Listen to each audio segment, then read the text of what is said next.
Hello students.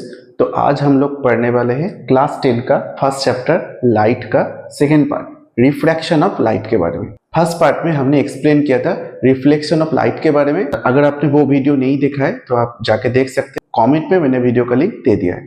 तो आज हम पढ़ेंगे रिफ्रैक्शन ऑफ लाइट। पहले हम पढ़ेंगे इंट्रोडक्शन कि रिफ्रैक्शन ऑफ लाइट बेसिकली होता क्या है, इसका क्या क्या एग्जाम्पल होता है, हमारे आसपास क्या क्या एग्जाम्पल देख सकते हैं रिफ्रैक्शन का। फिर हम पढ़ेंगे refraction through rectangular glass slab. सोचिए एक रेक्टेंगुलर ग्लास स्लैब है और उसमें लाइट इंसिडेंट हो रहा है, तो हम क्या क्या इफेक्ट देखने को मिलेगा तो वो हम पढ़ेंगे। और फिर हम पढ़ेंगे लॉज ऑफ रिफ्रैक्शन के बारे में, रिफ्रैक्शन ऑफ लाइट कौन सा लॉ फॉलो करता है, ठीक है। फिर हम लेंस के बारे में पढ़ेंगे कि दो टाइप का मेन लेंस होता है basically, convex lens and concave lens. उसके बारे में पढ़ेंगे क्या क्या प्रॉपर्टीज होता है, कहां पर इमेज फॉर्म होता है, कहां पर ऑब्जेक्ट रखने से कहां पर इमेज फॉर्म होता है, मिरर के लेंस के सामने इमेज फॉर्म होता है कि लेंस के पीछे इमेज फॉर्म होता है, वर्चुअल होता है कि रियल होता है, वो सब हम पढ़ेंगे।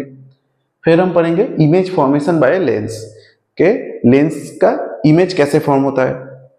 और फिर lens formula and magnification, lens formula के बारे में पढ़ेंगे। और देन लास्ट हम पढ़ेंगे power of a lens, lens का पावर कैसे कैलकुलेट करेंगे वो भी हम देखेंगे। तो रिफ्रैक्शन ऑफ लाइट होता क्या है, देखो लाइट जब भी एक मीडियम से दूसरे मीडियम में इंटर करता है तब क्या होता है, जो सरफेस होता है ना, सरफेस में से लाइट का जो डायरेक्शन होता है वो चेंज होता है। इसी घटना को हम बोलते हैं रिफ्रैक्शन। ये एक बहुत इंपॉर्टेंट इवेंट है, बहुत इंपॉर्टेंट घटना है। इसके वजह से हमें बहुत कुछ नेचर में बहुत कुछ देखने को मिलता है रिफ्रैक्शन ऑफ लाइट के वजह से। जैसे कि कभी देखे हो कि एक वाटर टैंक है, सोचो एक वाटर टैंक है और इसके अंदर पानी है और तुमने एक पेन को ऐसे पेन को तुमने डाल दिया, पेंसिल को, तो क्या होता है, ऐसा लगता है कि सरफेस में से वो ऐसे टूट गया है। ऐसा क्यों लगता है, अगर तुम देखोगे एक पेंसिल को पानी के अंदर डालोगे ना तो लगता है कि जो सरफेस में से पेंसिल का जो हिस्सा नीचे है और जो ऊपर है वो ऐसे ऐसा हो गया, टूट गया है लगता है। ये क्यों होता है, this is due to refraction of light.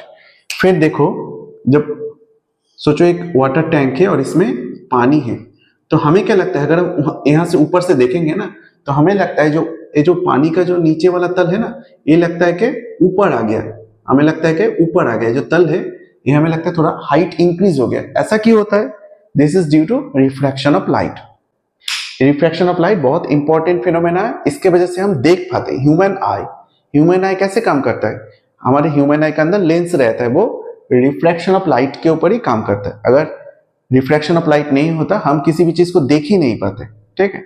या फिर बहुत सारे इंपॉर्टेंट इवेंट जैसे ट्विंकलिंग ऑफ स्टार्स, स्टार्स जो है ना नाइट स्काई में वो ट्विंकल करते हैं, वो क्यों होता है, वो रिफ्रैक्शन की वजह से होता है।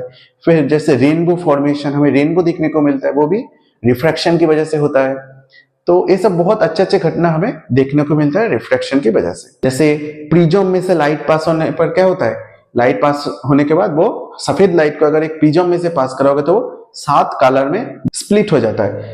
ये भी होता है तुम्हारा रिफ्रैक्शन की वजह से, ठीक है। तो रिफ्रैक्शन की वजह से बहुत कुछ अच्छा अच्छा फिनोमेना हमें देखने को मिलता है। सोचो यहाँ पर दो मीडियम है, मीडियम 1 एंड मीडियम 2। तो मीडियम 1 को हम पकड़ लेते एयर, दिस इज एयर, और मीडियम 2 को हम पकड़ लेते ग्लास। तो हमें क्या पता है, एयर रेयर मीडियम है और ये dense medium, air is a rare medium और this is a dense medium. तो क्या होगा, अगर लाइट रे एयर से ग्लास के इंटर कर रहा है तो सरफेस में क्या होगा देखते हैं। सोचो लाइट रे ऐसे इंसिडेंट हुआ, दिस इज योर इंसिडेंट रे। तो हमें क्या करना है, पहले तो एक नॉर्मल ड्रॉ करना है, नॉर्मल।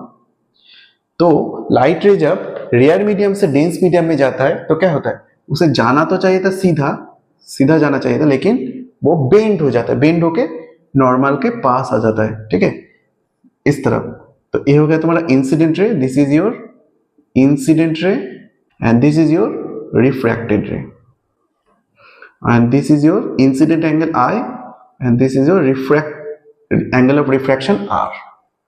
तो ये होता है जब एक मीडियम से दूसरे मीडियम में जाता है, रेयर मीडियम से डेंस मीडियम में, तो लाइट रे नॉर्मल के पास आ जाता है। ऐसा क्यों होता है, this is due to the change in velocity. हमें पता है कि लाइट का वेलोसिटी एयर में ज्यादा होता है और ग्लास में एयर का वेलोसिटी कम हो जाता है। तो जब वेलोसिटी चेंज हो जाता है, ये जो चेंज है ना, इस चेंज की वजह से लाइट क्या हो जाता है, एक मीडियम से जब दूसरे मीडियम में जाता है वो अपना डायरेक्शन भी चेंज कर लेता है। और सेकंड केस क्या होगा, सोचो यहाँ पर एक सरफेस है, यहाँ पर ग्लास है, this is glass and this is air, ठीक है। तो ग्लास से एयर में जा रहे हैं, अभी लाइट जा रहा है ऑपोजिट, ग्लास से एयर, ये क्या होगा, dense medium and this is rare medium. तो डेंस से रेयर में जा रहा है, क्या होगा देखते हैं। तो लाइट रे इंसिडेंट हुआ यहां पर, तो हमें पहले तो एक नॉर्मल ड्रॉ करना है। तो इस केस में क्या होता है, ऑपोजिट होता है, इस केस से ऑपोजिट होगा, इससे जाना तो चाहिए था सीधा जाना चाहिए था, लेकिन इस केस में क्या होता है, वो पास आ गया था नॉर्मल का, इस केस में दूर चला जाएगा, तो वो इस तरफ चला जाएगा। तो this is your angle of incidence and this is your angle of refraction. तो जब लाइट डेंस मीडियम से रेयर मीडियम में जाता है तो नॉर्मल से दूर चला जाता है। This is also due to the change in velocity, जैसे ग्लास में उसका वेलोसिटी कम होता है, एयर में उसका वेलोसिटी क्या होता है, ज्यादा। अच्छा, इसे हम ऐसे भी समझ सकते हैं कि लाइट का वेलोसिटी चेंज हो रहा है ना, उसके वजह से लाइट नॉर्मल से दूर जा रहा है। तो ऐसा क्यों हो रहा है, देखो लाइट हमेशा वही पथ फॉलो करेगा जिस पथ में उसको सबसे कम टाइम लगेगा।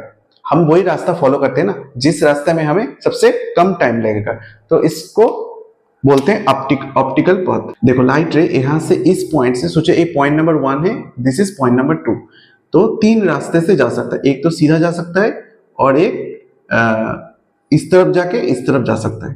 तो वो यही वाला रास्ता क्यों लेगा, नंबर 1 वाला रास्ता क्यों लेगा, क्योंकि अगर हम देखेंगे कि लाइट का अगर तीनों रास्ते में हमें, this is path number 1, path number 2 and this is path 3, तो वो कौन सा पाथ फॉलो करेगा, तो हम देखेंगे कि कौन सी पाथ में उसे सबसे कम टाइम लगेगा जाने में, पॉइंट 1 से पॉइंट 2 जाने में सबसे कम टाइम लगेगा किसमें। तो अगर हम कैलकुलेट करेंगे तो देखेंगे इस रास्ते में उसे सबसे कम टाइम लगेगा, इसलिए वो बेंड हो जाता है, दूर चला जाता है। वो बाकी 2 रास्ता नहीं फॉलो करेगा, सीधा नहीं जाता है और ऐसा जाके ऐसे भी नहीं जाएगा, क्योंकि उसमें उसे ज्यादा टाइम लग जाएगा। तो अब हम पढ़ेंगे refraction through a glass slab. जब एक ग्लास स्लैब में लाइट इंसिडेंट होता है तो क्या होता है वो हम देखेंगे, ठीक है। तो ये सोचते हैं ग्लास स्लैब है, this is surface A B C and D. तो सोचते हैं कि इस सरफेस के ऊपर लाइट रे इंसिडेंट हो, ऐसे इंसिडेंट हुआ तो क्या होगा, अगर इंसिडेंट हुआ तो यहाँ पर हमें एक नॉर्मल ड्रॉ कर लेना है। तो नॉर्मल से क्या है, air, this is air and this is glass, तो क्या होगा, रेयर से डेंस मीडियम में जा रहा है, this is rare medium and this is dense medium. तो रेयर से डेंस में जब जाता है क्या होता है, लाइट सीधा नहीं जाता है, वो नॉर्मल के पास आ जाता है, तो इस तरफ आ जाएगा, ऐसे होगा, नॉर्मल के पास आ जाएगा। अभी इस सरफेस के ऊपर इंसिडेंट हुआ तो हमें यहाँ पर भी एक नॉर्मल ड्रॉ कर लेना है। तो हमें क्या पता है, वो सीधा तो नहीं जाता है, अब यहाँ से ना डेंस से रेयर में जा रहा है, ए फिर एयर है, रेयर मीडियम में, डेंस से रेयर में, तो हमें पता है डेंस से जब रेयर में जाता है वो नॉर्मल से दूर जाता है, तो वो नॉर्मल से दूर जाएगा, ठीक है, तो वो इस तरफ चला जाएगा।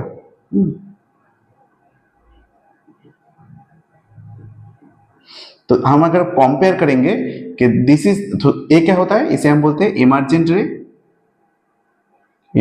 रे, और ये होता है तुम्हारा इंसिडेंट रे। तो अगर हम देखेंगे कि एक ग्लास स्लैब अगर एक ग्लास स्लैब नहीं होता तो लाइट किस तरफ जाता, लाइट इस तरफ चला जाता सीधा, और एक ग्लास स्लैब होने से वो कहां से जा रहा है, वो यहां से जा रहा है। तो डिफरेंस क्या हुआ, देखो दोनों रे पैरेलल है, मतलब डायरेक्शन का कोई चेंज नहीं होता, डायरेक्शन सेम रहता है, ओनली क्या चेंज रहता है, एक लैटरल शिफ्ट आ जाता है, लैटरल शिफ्ट, थोड़ा सा साइड में शिफ्ट हो जाता है इस तरफ। तो ये होता है due to the glass slab, due to the refraction, बाकी सब सेम रहता है। जब लाइट एक ग्लास स्लैब में से पास करता है तो इस एक्सपेरिमेंट से हमें क्या पता चलता है, इस एक्सपेरिमेंट से हमें पता चलता है कि अगर ग्लास स्लैब का क्या है, दोनों सरफेस क्या है, पैरेलल है एक दूसरे से, अगर पैरेलल सरफेस होगा तो लाइट रे डायरेक्शन चेंज नहीं करता है, मतलब इंसिडेंट रे और इमर्जेंट रे सेम डायरेक्शन में जाता है, डायरेक्शन चेंज नहीं होता है, ओनली लेटरल शिफ्ट होता है। तो डायरेक्शन चेंज होने के लिए हमें क्या चाहिए, जो फर्स्ट सरफेस और सेकंड सरफेस होगा वो पैरेलल नहीं होना चाहिए, पैरेलल होगा तो डायरेक्शन चेंज नहीं होगा। तो अगर हमारा सोचो ए वाला सरफेस पैरेलल नहीं होके कार्व्ड हुआ, ठीक है, और ए वाला सरफेस भी कार्व्ड हुआ, इसे हम बोल सकते हैं कॉन्वेक्स लेंस, ठीक है, तो इसे हम क्या बोलते हैं, कॉन्वेक्स लेंस। तो अगर ऐसा है तो फिर लाइट क्या होगा, जो इंसिडेंट लाइट होगा और जो इमर्जेंट लाइट होगा सेम डायरेक्शन में नहीं जाएगा, वो अलग डायरेक्शन में जाएगा। तो अगर हमें डायरेक्शन चेंज करना है तो उसके लिए हमें चाहिए, अगर दोनों सरफेस पैरेलल होगा तो डायरेक्शन चेंज नहीं होगा लाइट। तो इसके बाद हम पढ़ेंगे लॉज ऑफ रिफ्रैक्शन। तो जैसे रिफ्लेक्शन ऑफ लाइट कुछ लॉज फॉलो करते हैं, हमने पिछले पार्ट में पढ़े थे, वैसे रिफ्रैक्शन भी कुछ लॉ फॉलो करता है। कौन सा लॉ फॉलो करता है वो हम अब देखेंगे। तो सोचिए तुम्हारा मीडियम 1 है एंड दिस इज मीडियम 2, तो ये तुम्हारा रेयर मीडियम है and this is your dense medium. तो अगर रेयर मीडियम से डेंस मीडियम में लाइट जाता है तो क्या होता है, वो नॉर्मल के पास आ जाता है, तो उसे जाना चाहिए था सीधा, लेकिन वो नॉर्मल के पास आ जाता है। सो this is your angle of incidence, this is your angle of refraction, और इसे हम बोलते हैं इंसिडेंट रे, इसे हम बोलते हैं रिफ्रैक्टेड रे। तो लॉज ऑफ रिफ्रैक्शन क्या है, फर्स्ट लॉ है कि incident ray, refracted ray and ये जो है इसे हम बोलते हैं normal to the surface, normal to the surface. ये क्या होगा, तीनों all lie in the same plane. तो incident ray, refracted ray and normal to the surface all lie in the same plane. जैसे कि यहां पर तुम्हारा इंसिडेंट रे, रिफ्रैक्टेड रे, नॉर्मल किस प्लेन पे, बोर्ड के प्लेन पे है, इस सेम प्लेन में है, तो ये हो गया फर्स्ट लॉ। सेकेंड लॉ क्या है, सेकेंड लॉ है कि the ratio of sine of angle of incidence to the sine of angle of refraction would be constant. The ratio of sine of angle of incidence and sine of angle of refraction would be constant for a given color of light and two fixed medium। तो क्या होगा, ratio of sine of angle of incidence, sine I by sine R, ये क्या होगा, this would be constant. इस constant को हम बोलते हैं रिफ्रैक्टिव इंडेक्स, जिसे हम क्या बोलते हैं, refractive index of the medium, refractive index. ठीक है, एक कांस्टेंट होता है for a given colour of light, मतलब अगर लाइट का कलर फिक्स्ड है तो, और दोनों मीडियम अगर फिक्स है, सोचो ये एयर है एक ग्लास है, तो एयर से ग्लास में जा रहे हैं, तो दो फिक्स मीडियम के लिए और फिक्स कलर ऑफ लाइट के लिए इन क्या होगा, सेम होगा। अच्छा, इस लॉ का एक नाम भी है, इस लॉ को हम बोलते हैं स्नेल्स लॉ। ठीक है, स्नेल्स लॉ बहुत इंपॉर्टेंट है, एग्जाम में आ सकता है कि स्नेल्स लॉ क्या है बताओ, तो लिखना है sine I by sine R equals to होता है N, N is the refractive index of the medium 2 with respect to 1, medium 2 with respect to 1, तो ये मीडियम 2 है, ये तुम्हारा 1 है, तो n two 1। Okay, so this is laws of refraction.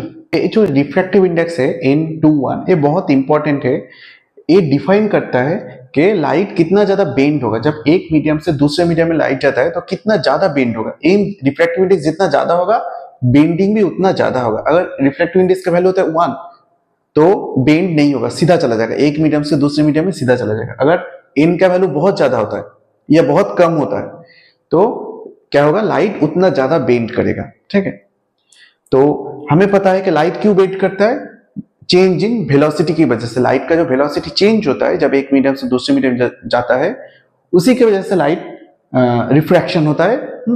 तो इसलिए एन जो है ना, a refractive index, a velocity of light के ऊपर डिपेंड करता है। तो अगर हम सोचते हैं कि मीडियम 1 में लाइट का वेलोसिटी है v1 और मीडियम 2 में लाइट का वेलोसिटी है v2, तो n21 क्या होगा? n21 होगा v1 by v2। n21 equals to होता है v1 by v2, मतलब speed of light in medium 1 divided by speed of light in medium 2। ठीक है, तो ये होता है तुम्हारा n21 equals to v1 by v2।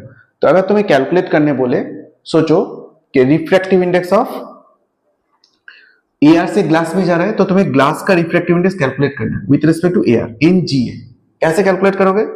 तुम्हें पता है कि va by vg हो जाएगा, मतलब velocity of light in air divided by velocity of light in glass. अगर दोनों का वेलोसिटी डिवाइड कर दोगे तो तुम्हें क्या मिल जाएगा? nga, refractive index of the glass with respect to air. लेकिन हमें क्या पता है कि लाइट का वेलोसिटी क्या होता है एयर में? एयर में लाइट का velocity almost close to the velocity of light in vacuum. Vacuum में जो वेलोसिटी होता है और एयर में जो वेलोसिटी होता है वो सेम होता है दोनों। तो हम क्या लिख सकते हैं कि nga equals to va by vg, इसे हम ऐसे लिख सकते हैं c by vg, मतलब speed of light in vacuum divided by speed of light in glass. ठीक है, तो इसको हम फिर nga नहीं लिखेंगे, ng लिखेंगे। तो this is ng equals to c by vg। इसको हम बोलते हैं absolute refractive index.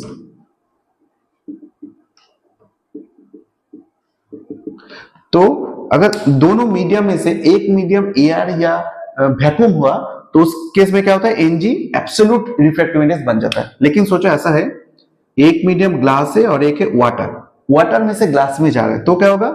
Velocity of light in water divided by velocity of light in glass. तो इसको हम बोलेंगे रिलेटिव रिफ्रैक्टिव इंडेक्स। इसको हम क्या बोलेंगे? Relative refractive index. तो हमें पता चल गया कौन सा रिलेटिव रिफ्रैक्टिव इंडेक्स होता है और कौन सा एब्सोल्यूट रिफ्रैक्टिव इंडेक्स होता है, वो हमें पता चल गया। ठीक है, तो अब हम कैलकुलेट करेंगे क्रिटिकल एंगल।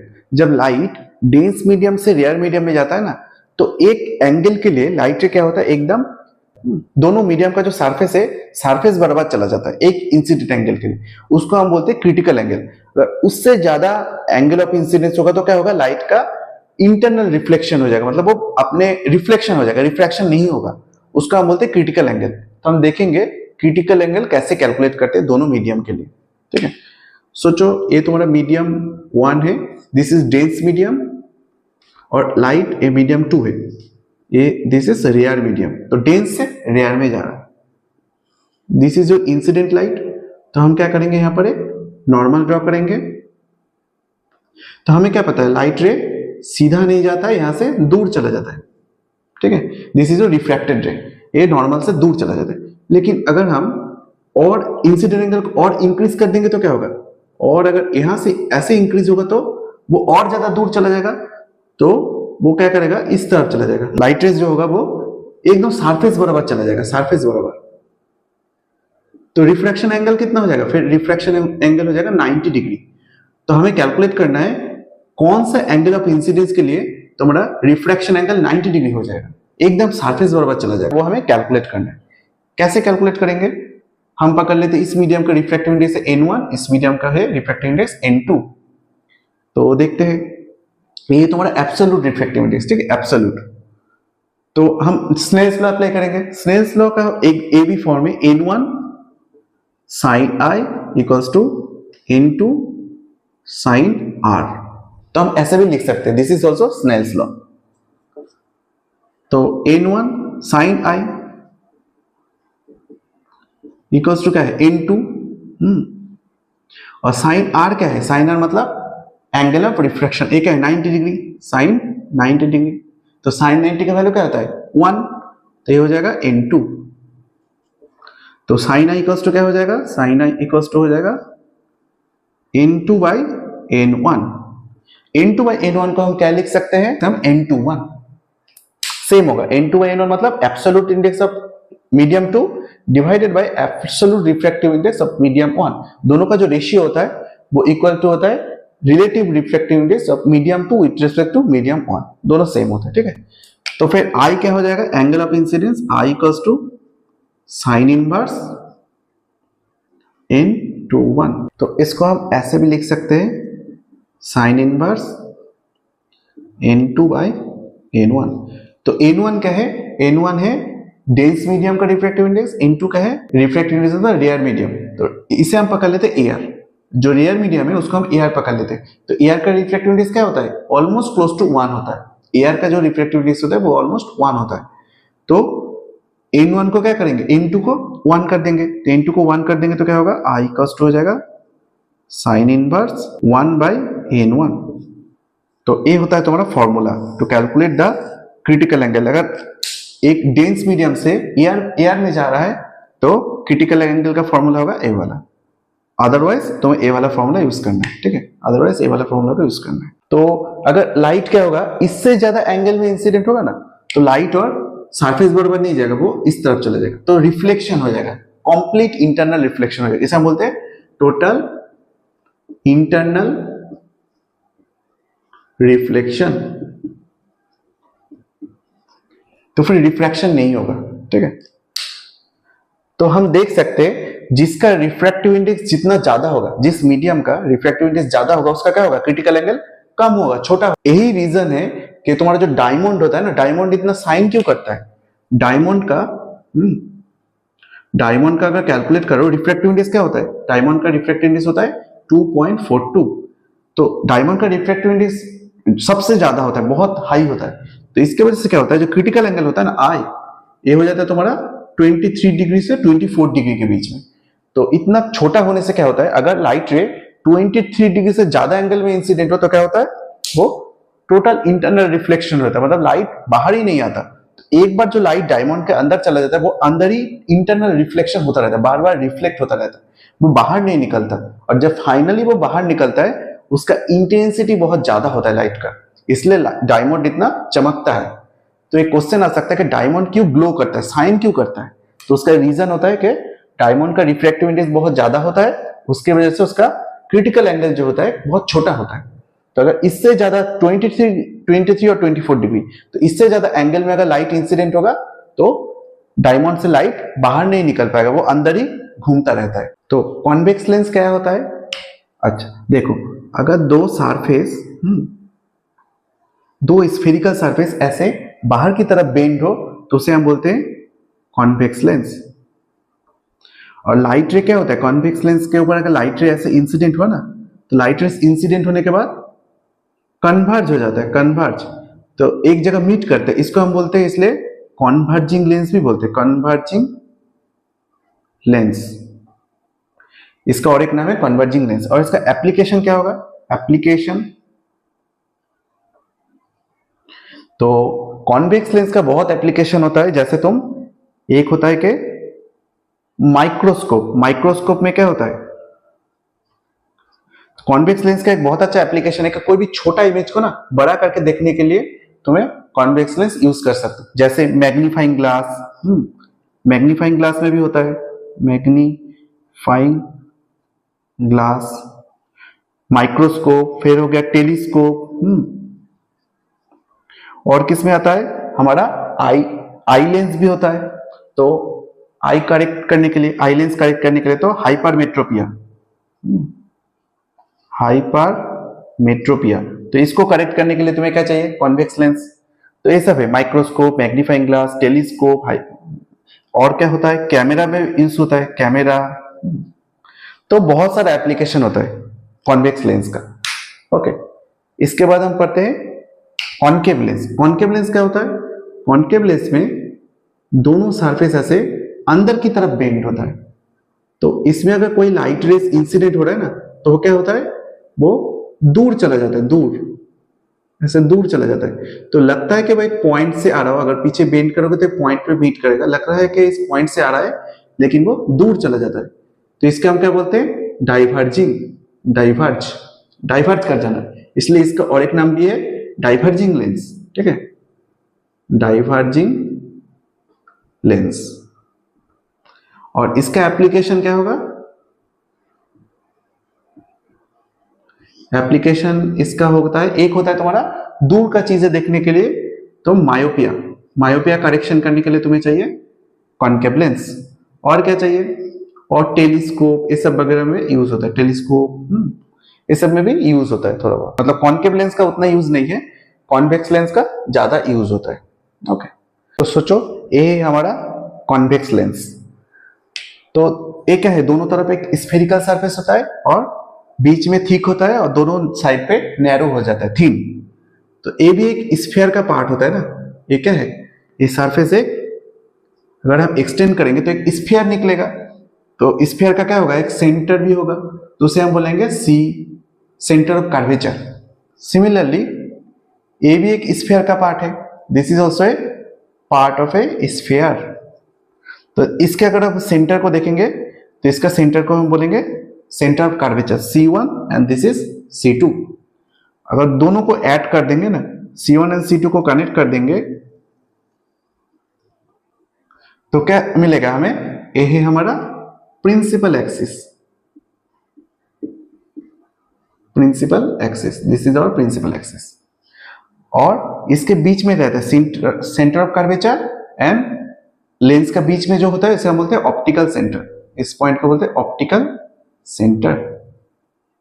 तो ऑप्टिकल सेंटर और सेंटर ऑफ कर्वेचर बीच में एक पॉइंट रहता है, इसको हम बोलते हैं फोकस F1, और यहां पर जो पॉइंट होगा इसको हम बोलेंगे F2, फोकल।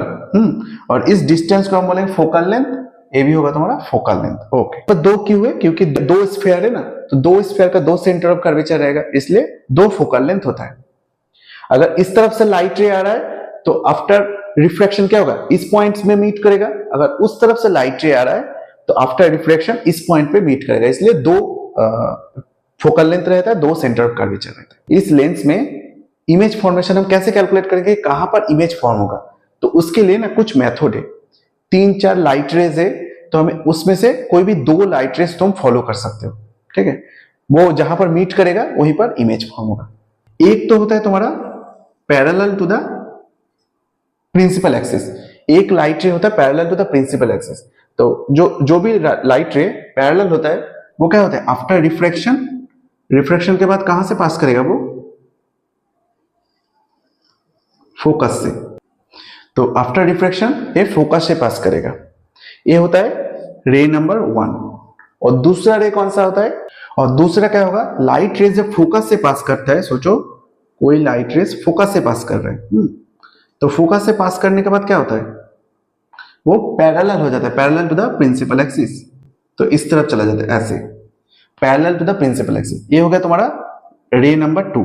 तो ए रे नंबर 2 ए फोकस से पास करने के बाद रिफ्रैक्शन होने के बाद क्या होता है, पैरेलल हो जाता है। और तीसरा रे कौन सा होता है, जो भी तुम्हारा ऑप्टिकल सेंटर में से पास करता है, light rays passing through the optical centre, वो सीधा चला जाता है, वो कोई भी तरफ बेंड नहीं होता। जो लाइट रेस ऑप्टिकल सेंटर में से पास करेगा वो सीधा चला जाएगा। दिस इज योर रे नंबर 3। तो इन तीनों में से कोई भी 2 रे को तुम फॉलो कर सकते हो, वो जहां पर मीट करेगा वहीं पर इमेज फॉर्म होगा। तो अब हम देखते हैं कि इमेज फॉर्मेशन कहां पर होगा। सोचो एक ऑब्जेक्ट है इन्फिनिटी में, तो इन्फिनिटी में अगर कोई ऑब्जेक्ट है तो उसका इमेज कहां फॉर्म होगा, तो यू क्या है, यू है तुम्हारा object position, that is infinity. तो हमें कैलकुलेट करना है v क्या होगा और नेचर क्या होगा, नेचर ऑफ द इमेज क्या होगा, ठीक है। v है तुम्हारा इमेज डिस्टेंस, तो इमेज कहां फॉर्म होगा, तो देखो हमें पता है कि इन्फिनिटी में जो भी ऑब्जेक्ट रहता है उससे सब लाइट रेस क्या होता है, parallel to the principal axis होता है। जो भी लाइट रेस आएगा वो पैरेलल होगा, parallel to the principal axis. और पैरेलल रेस क्या होता है, आफ्टर रिफ्रैक्शन फोकस से पास करता है, फोकस से, ठीक है। तो फोकस से पास कर जाएगा, तो इमेज कहां फॉर्म होगा, इस पॉइंट पे, इस पॉइंट पे पॉइंट जैसा इमेज फॉर्म होगा, पॉइंट जैसा। तो कहां पर इमेज फॉर्म होगा, फोकस पे। और कैसा इमेज फॉर्म होगा, मिरर के उस तरफ, और पॉइंट जैसा, इन्वर्टेड, रियल एंड इन्वर्टेड। तो ये जो इमेज फॉर्म होगा real, inverted and highly diminished, छोटा होगा ना पॉइंट जैसा, हाईली डिमिनिश्ड। एक चीज यहां पर देख सकते हो, मिरर के रेस्पेक्ट में, मिरर का क्या होता था, मिरर का सामने, कॉनकेव लेंस, कॉनकेव मिरर का देखेंगे, कॉनकेव मिरर का सामने फॉर्म होता था real image, real and inverted. लेकिन लेंस के केस में रियल इमेज कहां फॉर्म होता है? ऑपोजिट होता है। कॉन्वेक्स लेंस में रियल इमेज फॉर्म होता है तुम्हारा लेंस के पीछे। तो लेंस पे रियल इमेज फॉर्म होता है पीछे, और मिरर के केस में वो सामने फॉर्म होता था। ठीक है, ये हो गया पहला केस। तो इस केस में हम कंसीडर करते हैं ऑब्जेक्ट जो है वो सेंटर ऑफ कर्वेचर और इंफिनिटी के बीच में है, सेंटर ऑफ कर्वेचर और इंफिनिटी के बीच में। तो इसका इमेज कहां फॉर्म होगा देखते हैं। तो एक रेस तो पैरेलल होगा, जो parallel rays after refraction focus से पास करेगा। दूसरा रे हम कहां से पास कराएंगे? दूसरा रे हम आइदर फोकस से पास कर सकते हैं और ऑप्टिकल सेंटर से पास कर सकते हैं। तो अगर ऑप्टिकल सेंटर से पास कराएंगे तो क्या होगा देखते हैं। तो इस केस में हम देख सकते हैं एक रे जो पैरेलल है वो फोकस से पास कर रहा है, और दूसरा रे डायरेक्ट ऑप्टिकल सेंटर से जा रहा है। दोनों रे जहां पर मीट करेगा वहां पर होगा एक इन्वर्टेड इमेज फॉर्म हो रहा है, रियल एंड इन्वर्टेड। कहां पर फॉर्म हो रहा है? फोकस और सेंटर ऑफ कर्वेचर के बीच में। तो इमेज कहां फॉर्म होगा? फोकस और सेंटर ऑफ कर्वेचर के बीच में। और कैसा इमेज फॉर्म होगा? Real, inverted and diminished. थोड़ा सा साइज छोटा होगा, इससे थोड़ा सा साइज छोटा होगा तो हो जाएगा diminished. Okay, this is one case. अब हम कंसीडर करते हैं कि ऑब्जेक्ट कहां पर है? सेंटर ऑफ कर्वेचर में। ऑब्जेक्ट पोजीशन है सेंटर ऑफ कर्वेचर, तो इमेज कहां फॉर्म होगा और कैसा होगा? तो देखो, एक रे तो पैरेलल होगा जो रिफ्रैक्शन के बाद फोकस से पास कर जाएगा। दूसरा रे हमें कहां से पास करना है? ऑप्टिकल सेंटर से। ठीक है, तो ऑप्टिकल सेंटर कनेक्ट कर देते हैं, यहां से पास करेगा। कहां पर मीट करेगा दोनों? देखो, एकदम इस जगह पे मीट करना चाहिए, तो यहां पर मीट करेगा। ओके, तो कहां पर इमेज फॉर्म होगा? एकदम सेंटर ऑफ कर्वेचर में। और कैसा इमेज फॉर्म होगा? Real, inverted and same size. अभी जो साइज होगा सेम साइज होगा, तो real, inverted and same size, same size का इमेज फॉर्म हो जाएगा। तो अभी हम कंसीडर करते हैं कि ऑब्जेक्ट कहां पर है? सेंटर ऑफ कर्वेचर और फोकस के बीच में। तो फिर कहां पर इसका इमेज फॉर्म होगा? देखो, एक तो रे होगा पैरेलल, वो फोकस से पास कर जाएगा। दूसरा रे हमें कहां से पास करना है? ऑप्टिकल सेंटर से। तो ऑप्टिकल सेंटर से कनेक्ट कर देते हैं। कनेक्ट कर दिया तो कहां पर टच करेगा वो देखना पड़ेगा। ठीक है, तो ए, ठीक है, तो इस पॉइंट पे तो इमेज इस जगह पे फॉर्म होगा। तो कैसा इमेज फॉर्म हो रहा है? तो कहां पर हो रहा है? सेंटर ऑफ कर्वेचर और इंफिनिटी के बीच में, सी और इंफिनिटी के बीच में। सेंटर ऑफ कर्वेचर इंफिनिटी के बीच में हो रहा है। और कैसा इमेज फॉर्म हो रहा है? रियल, इन्वर्टेड और इनलार्ज। थोड़ा सा साइज क्या हो? इनलार्ज हो गया, तो इनलार्ज। तो हम देख सकते हैं एक चीज, जितना इमेज जो है ना, जब इंफिनिटी में था ऑब्जेक्ट तब फोकस में था पॉइंट जैसा छोटा।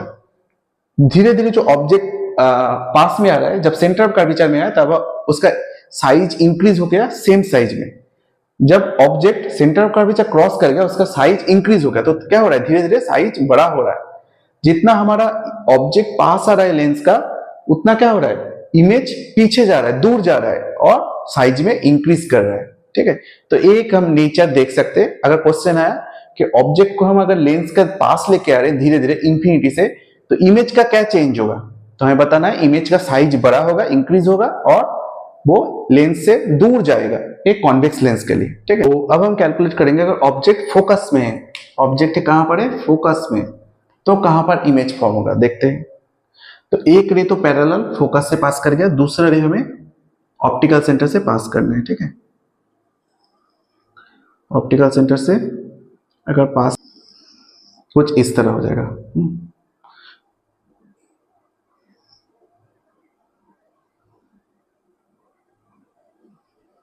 ठीक है, तो अगर लाइट रेस, अगर ऑब्जेक्ट फोकस में है तो एक तो पैरेलल रे जो फोकस से पास कर गया, दूसरा रे ऑप्टिकल सेंटर से जाने के बाद पैरेलल हो जाएगा। तो दोनों रे क्या है? पैरेलल होगा। मतलब कहां पर मीट करेगा? इंफिनिटी में, इंफिनिटी में मीट करेगा। तो कैसा इमेज फॉर्म होगा? Real, inverted and highly enlarged. ठीक है, हाईली एनलार्ज्ड, बहुत बड़ा लार्ज इमेज फॉर्म होगा। तो ये हो जाता है तुम्हारा फोकस के लिए। तो अब हम कैलकुलेट करते हैं जो ऑब्जेक्ट है फोकस और ऑप्टिकल सेंटर के बीच में, तब कहां पर फॉर्म होगा। तो फोकस से भी, फोकस और ऑप्टिकल सेंटर के बीच में, वो ऑप्टिकल सेंटर के बीच में, तो कहां पर इमेज फॉर्म होगा देखते हैं। एक तो पैरेलल रे फोकस से चला गया, दूसरा रे कहां से पास करना है, ऑप्टिकल सेंटर से, ठीक है। तो ऑप्टिकल सेंटर से जाएगा तो इस तरह हो जाएगा। तो देखो दोनों रे डाइवर्ज कर रहे हैं, दूर जा रहा है, तो मीट नहीं करेगा। कहां पर मीट करेगा, अगर दोनों रे को हम पीछे लेके आएंगे तो क्या होगा, कहीं एक्चुअली यहां पर इमेज फॉर्म होगा। तो कैसा इमेज फॉर्म होगा हम देख सकते हैं, virtual and erect. Virtual and erect image form होगा, कहां पर होगा, सेंटर ऑफ कर्वेचर और इंफिनिटी के बीच में। और कैसा इमेज होगा, वर्चुअल एंड इरेक्ट। साइज कैसा होगा, एनलार्ज्ड, एनलार्ज्ड इमेज फॉर्म होगा, ठीक है, एनलार्ज्ड। इसका एप्लीकेशन हम कहां पर देख सकते हैं, देखो मैग्नीफाइंग ग्लास में। मैग्नीफाइंग ग्लास में क्या होता है, हम ऑब्जेक्ट को कहां रखते हैं, फोकस और लेंस के बीच में लेके आते हैं। तो अगर बहुत पास लेके आते हैं तो कैसा इमेज फॉर्म होता है, एक वर्चुअल एंड इरेक्ट, एक लार्ज इमेज फॉर्म होता है। तो मैग्नीफाइंग ग्लास का अगर बहुत पास को हम लेटर्स को लेके आते हैं, कोई भी चीज को, स्मॉल लेटर्स को, तो उसका एक लार्ज इमेज फॉर्म होता है, इरेक्ट। तो हम उसे अच्छे से देख पाते हैं लार्ज इमेज करके।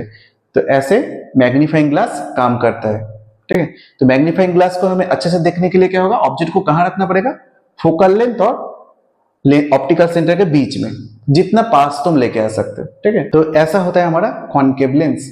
तो कॉन्केव लेंस में क्या होता है, दो स्फेरिकल सरफेस होता है जो अंदर की तरफ बेंड होता है, इन साइड। तो बीच में थिन होता है और दोनों साइड थिक होता है, दोनों एंड में। तो एक क्या है, एक स्फीयर का पार्ट है। अगर हम देखेंगे तो this is A part of A sphere. तो इसका जो सेंटर होगा उसे हम क्या बोलेंगे, सेंटर को बोलेंगे सेंटर ऑफ कर्वेचर। सिमिलरली ये भी तुम्हारा एक स्फीयर का पार्ट है। तो स्फीयर का सेंटर को हम क्या बोलेंगे, सेंटर ऑफ कर्वेचर सी। तो इसका C1 नाम देते हैं, इसका C2। तो दोनों को कनेक्ट कर देते हैं, ठीक है। तो C1 एंड C2 को कनेक्ट कर दिया, तो इसको हम क्या बोलेंगे, principal axis. This is our principal axis, this is. इसका बीच में कहां पर होगा, कहीं यहीं पर होगा फोकल लेंथ F1 और इसका बीच में होगा फोकल लेंथ F2, ठीक है। तो हम देखते हैं जब ऑब्जेक्ट इंफिनिटी में है तो कहां पर इमेज फॉर्म होगा। अगर एक ऑब्जेक्ट इंफिनिटी में है तो क्या होता है, इंफिनिटी में जो ऑब्जेक्ट होता है उसके सारे रे पैरेलल होता है, parallel to the principal axis. तो क्या होगा, आफ्टर रिफ्रैक्शन, रिफ्रैक्शन होने के बाद वो दूर चला जाएगा। ऐसा लगेगा कि वो फोकस से आ रहा है, तो इस तरफ चला जाएगा, दिस वे, इस तरफ चला जाएगा, दिस वे। रिफ्रैक्शन होने के बाद इस तरफ, और यहां पर कहां पर जाएगा, ऐसा लग रहा है कि वो फोकस से आ रहा है लेकिन वो इस तरफ चला जाएगा, दिस साइड। तो लाइट रे क्या होगा, डाइवर्ज कर जाएगा, लेकिन उसका कैसा इमेज फॉर्म होगा, एफ। तो यू अगर है, यू के ऑब्जेक्ट कहां पर है, ऑब्जेक्ट है इंफिनिटी में, तो इमेज कहां फॉर्म होगा, इमेज होगा फोकस, फोकस में इमेज फॉर्म होगा। और कैसा होगा, नेचर क्या होगा, नेचर देखो इस तरफ हो रहा है ना, लेंस का अगर इस तरफ इमेज फॉर्म हो रहा है तो होता है वो वर्चुअल एंड इरेक्ट। और साइज कैसा होगा, पॉइंट जैसा, तो highly diminished, highly diminished. Okay, तो अब हम कंसीडर करते हैं ऑब्जेक्ट कहीं पर भी इंफिनिटी और ऑप्टिकल सेंटर के बीच में है, कहीं पर भी इंफिनिटी और ऑप्टिकल सेंटर के बीच में कहीं, तो इसका इमेज कहां फॉर्म होगा। तो एक रे तो जो पैरेलल होगा प्रिंसिपल एक्सिस से, वो ऐसे दूर चला जाएगा, डाइवर्ज होकर, जो लगेगा कि फोकस से आ रहा है। दूसरा रे हमें कहां से पास करना है, दूसरा रे हमें ऑप्टिकल सेंटर से, ठीक है। अच्छा, ऑप्टिकल सेंटर से जो पास करता है उसका कोई डिफ्लेक्शन नहीं होता, तो ऑप्टिकल सेंटर से पास कर देते हैं। तो देखो दोनों रे क्या हो रहा है, डाइवर्ज हो रहा है, दूर जा रहा है। तो इस साइड तो मीट नहीं करेगा, कहां मीट करेगा, देखो दोनों लाइट रेस कहां पर मीट कर रहा है, यहां पर। तो कैसा इमेज फॉर्म हो रहा है, एक डिमिनिस्ड, और तो कहां पर इमेज फॉर्म हो रहा है, फोकस और ऑप्टिकल सेंटर के बीच में। कैसा इमेज फॉर्म हो रहा है, वर्चुअल, इरेक्ट एंड डिमिनिस्ड। तो वर्चुअल इमेज फॉर्म होगा, वर्चुअल, इरेक्ट एंड डिमिनिश्ड। तो तुम कहीं पर भी ऑब्जेक्ट को रखो, तुम्हारा इमेज ऐसा ही फॉर्म होगा। तो अब हम कैलकुलेट करेंगे, देखेंगे लेंस फॉर्मूला एंड मैग्निफिकेशन। तो लेंस फॉर्मूला क्या होता है? 1/v minus 1/u equals to होता है 1/f। तो ये होता v क्या है? इमेज डिस्टेंस, एंड u होता है तुम्हारा, दिस इज इमेज डिस्टेंस, और u होता है तुम्हारा ऑब्जेक्ट डिस्टेंस। तो इसका मिरर फॉर्मूला से डिफरेंस क्या है? मिरर फॉर्मूला में बीच में प्लस आता है, बाकी सब सेम है। एक प्लस आता है मिरर फॉर्मूला में, लेंस फॉर्मूला में वो माइनस आता है, ठीक है। अच्छा, और साइन क्या होता है? साइन कन्वेंशन देखो, अगर ये तुम्हारा कॉन्वेक्स लेंस है तो कॉन्वेक्स लेंस का हमें क्या पता है? v क्या होगा? अगर उसका लेफ्ट में इमेज फॉर्म होगा तो v नेगेटिव होगा। कोई भी जो डिस्टेंस होगा अगर लेफ्ट में होगा तो वो नेगेटिव होगा, और अगर लेंस के उस तरफ राइट में होगा तो इस तरफ क्या होगा? पॉजिटिव। कोई भी जो डिस्टेंस होगा पॉजिटिव, इस तरफ जो डिस्टेंस होगा वो हो जाएगा नेगेटिव। ओके, और फोकल लेंथ क्या होगा? कॉन्वेक्स लेंस का फोकल लेंथ क्या होता है? जो एक सोचो पैरेलल रे आ रहा है, वो कहां पर मीट करेगा? इस तरफ, तो क्या होगा? पॉजिटिव। तो कॉन्वेक्स लेंस का फोकल लेंथ होता है positive, this is for convex. और कॉन्केव लेंस का क्या होता है? कॉन्केव लेंस का इस साइड होता है, तो कॉन्केव लेंस के लिए फोकल लेंथ क्या होगा? नेगेटिव। तो बस यही कंसीडर करना है, बाकी सब सेम है। अगर इस तरफ हुआ ऑब्जेक्ट तो वो पॉजिटिव होगा, अगर इस तरफ हुआ तो वो नेगेटिव। तो कुछ प्रॉब्लम सॉल्व करते हैं हम। देखते हैं कॉन्वेक्स लेंस के लिए अगर हम दे देते हैं U का पोजीशन दे दिया, सोचो C में, मतलब सेंटर ऑफ कर्वेचर में, C1 सेंटर ऑफ कर्वेचर, तो V कैसा होगा? V कहां पर होगा? कैलकुलेट करते हैं इस फॉर्मूला से, ठीक है। तो 1/v माइनस 1/u, u क्या होगा? देखो इस साइड है ना, ऑब्जेक्ट इस तरफ है, सेंटर ऑफ कर्वेचर, यहां पर तुम्हारा सोचो ऑब्जेक्ट है, सेंटर ऑफ कर्वेचर C1 पे, तो ए डिस्टेंस क्या होगा? u इक्वल्स टू माइनस हो जाएगा, माइनस, और ए डिस्टेंस क्या होता है? दिस डिस्टेंस इज 2f, तो 2f हो जाएगा, -2f। और फोकल लेंथ क्या होगा? कॉन्वेक्स लेंस का फोकल लेंथ पॉजिटिव, तो ये हो जाएगा 1f। तो 1/v equals to minus minus plus, इस तरफ जाएगा तो -2f माइनस 1/f, क्या आएगा? 2f -1 -2, sorry plus, so this is +2, तो क्या आ जाएगा हमारा? 1/2f। तो इमेज कहां फॉर्म होगा? v equals to 2f। तो हमें क्या पता है? इमेज कहां फॉर्म होगा? सेंटर ऑफ कर्वेचर में, उस साइड, पॉजिटिव मतलब राइट साइड में, ठीक है। अच्छा, और मैग्निफिकेशन क्या होगा? और मैग्निफिकेशन क्या होगा? मैग्निफिकेशन का फॉर्मूला होगा m equals to v/u equals to h'/h। h prime क्या है? इमेज हाइट, ठीक है, इमेज हाइट, और h क्या होगा? ऑब्जेक्ट हाइट, और v क्या है? Image distance divided by object distance. अच्छा, मिरर के केस में एक माइनस साइन आता है यहाँ पर, लेंस के केस में कोई माइनस नहीं होगा, पॉजिटिव। तो इस केस में जहां पर ऑब्जेक्ट कहां पर है? u है -2f, और v कहां पर हुआ? v इमेज फॉर्म हुआ 2f पे, तो क्या हम मैग्निफिकेशन कितना होगा? फिर इस केस में हम कैलकुलेट कर सकते हैं, m इक्वल्स टू मैग्निफिकेशन हो जाएगा तुम्हारा v इक्वल्स टू पुट कर देते हैं 2f, और u इक्वल्स टू क्या होगा? -2f equals to h'/h। तो मैग्निफिकेशन 2f कैंसिल हो जाएगा, मैग्निफिकेशन m इक्वल्स टू क्या होगा? -1 इक्वल्स टू h'/h, ठीक है। और हम लिख सकते हैं h' इक्वल्स टू -h। तो हाइट क्या होगा? दोनों का हाइट देख सकते हैं सेम साइज होगा, लेकिन माइनस मतलब नीचे होगा। अगर ऑब्जेक्ट ऊपर है तो इमेज कहां फॉर्म होगा? यहाँ पर नीचे की तरफ। सेम हाइट का होगा लेकिन नीचे की तरफ होगा। तो ये हमें पता है कि रियल एंड इन्वर्टेड होता है, रियल एंड इन्वर्टेड। तो इससे तुम हर केस में इस फॉर्मूला को अप्लाई करके सब केस में मैग्निफिकेशन कैलकुलेट कर सकते हो। हम कैलकुलेट करेंगे पावर ऑफ ए लेंस। तो पावर क्या होता है? पावर P इक्वल्स टू होता है 1/f, मतलब f के साथ इनवर्स में आता है।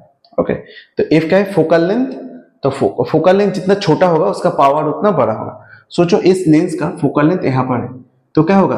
लाइट रेस दूर से आके इस यहां से पास कर जाएगा, मतलब क्या है, कॉन्वर्जिंग पावर इंक्रीज हो गया, ज्यादा कन्वर्ज कर पा रहा है। उसका फोकल लेंथ जितना छोटा होगा, सोचो उसका फोकल लेंथ छोटा कर दिया तो और ज्यादा कन्वर्ज हो जाएगा और पास से पास करेगा, ठीक है, करीब से पास करेगा, तो फोकल लेंथ छोटा होगा मतलब उसका कन्वर्जिंग पावर इंक्रीज हो गया।